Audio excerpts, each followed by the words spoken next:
So much, Dr. Fox and Chairman Bean, for holding this important hearing today, and I thank you to the witness for your participation.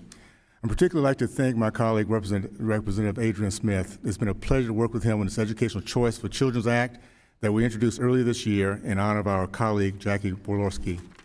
I'd also like to thank former Representative Luke Messer, who's been a long-time champion of school choice.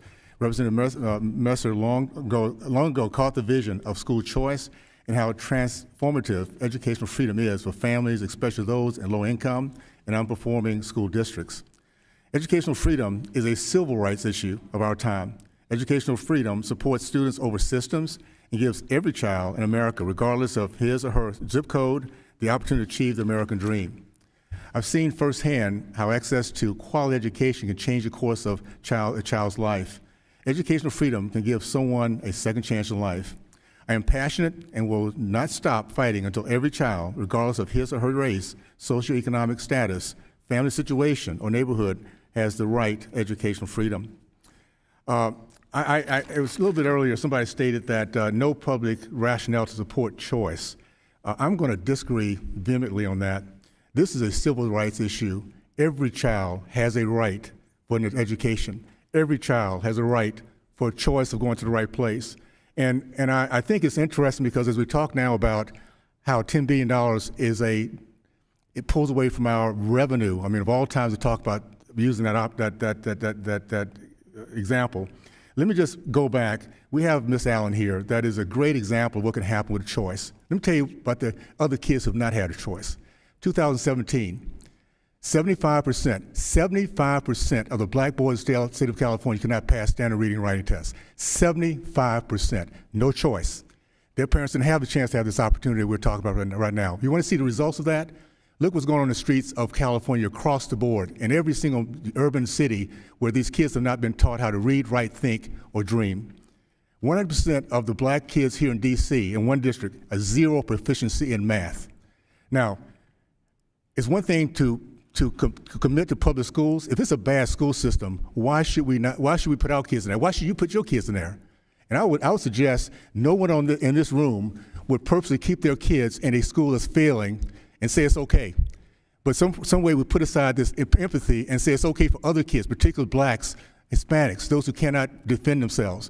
There is a result of us allowing this system not to have meritocracy put into this process. I want to address this real quick, Mr. Messer.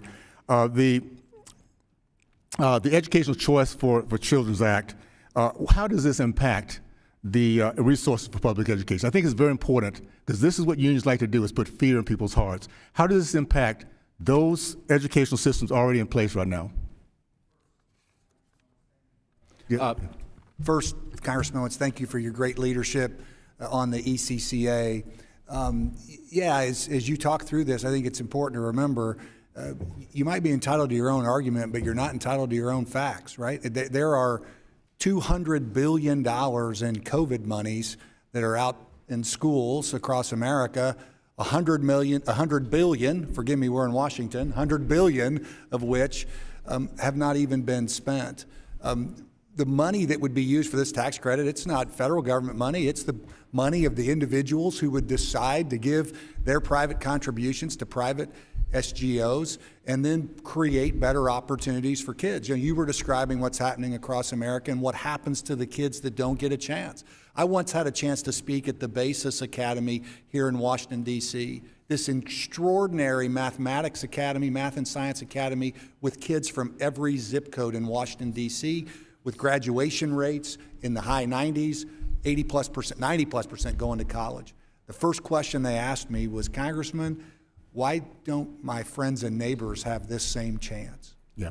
Why don't sometimes even my sibling or cousin have this same opportunity? It's immoral. In a country like ours, no child should be forced to go to a failing or unsafe school. I only have a few seconds here, and I'll just say this. If you want a voice of those who are not being heard, those who say we represent, listen to Ms. Allen, please. Ms. Allen, do you have any last comments on this topic of choice? I would just like to reiterate what you said, that this is a civil rights issue of our time. I look at Baltimore, that's not too far from here, where dismal academic reports are pretty much every week being highlighted by the media. The scholarship program there is $3,000, but the average per pupil spending is $21,000.